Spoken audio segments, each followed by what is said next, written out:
Bonjour Monsieur le Ministre, merci d'avoir accueilli CGT1 dans la résidence de l'ambassade de Suisse à Beijing pour cet entretien exceptionnel.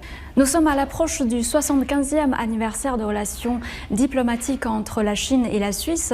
Comment évaluez-vous les relations bilatérales actuelles et dans quel domaine les deux parties ont-elles mené la coopération la plus active? Alors je dirais que effectivement les plusieurs thèmes qui ont été discutés, j'en prends trois. Un thème, c'est les relations commerciales. La Suisse et la Chine, depuis une dizaine d'années, ont un accord de libre-échange, c'est-à-dire elles sont des partenaires commerciaux très importants pour des investissements, pour l'échange des biens et quelques services également.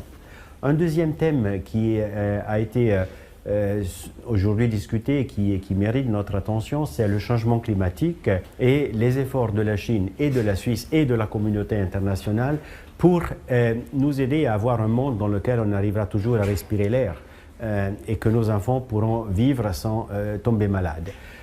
Donc pour un développement durable, et là on a évoqué l'agenda 2030 des Nations Unies à laquelle la Suisse comme la Chine sont attachés pour pouvoir voir le futur.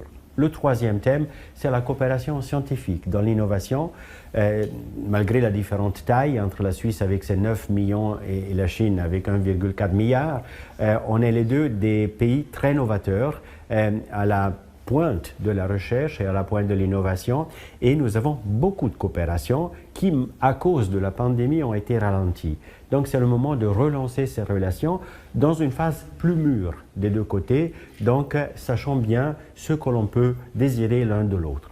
La Chine et la Suisse ont récemment annoncé la finalisation de l'étude conjointe sur la mise à niveau de l'accord libre-échange sino-suisse et ont convenu de soutenir les négociations formelles sur la mise à niveau. Donc quels sont les progrès et les attentes concernant les négociations? Comme cela fait 10 ans que l'accord est entré en vigueur, comment évaluez-vous l'impact et l'importance de cet accord? L'importance est primordiale. Encore une fois, la Chine est un partenaire très important pour la Suisse et la Suisse pour la Chine. Donc on a un intérêt gagnant-gagnant des deux côtés. Cette étude a montré en effet qu'une mise à jour de cet accord de libre-échange est plus que nécessaire. 10 ans après, le monde n'est plus le même et j'y vois essentiellement une belle opportunité aussi pour fêter de manière adéquate le 75e anniversaire des relations sino-suisses, soit en démarrant les négociations pour cet accord, ou si on est très rapide, même en signant la conclusion de ces négociations.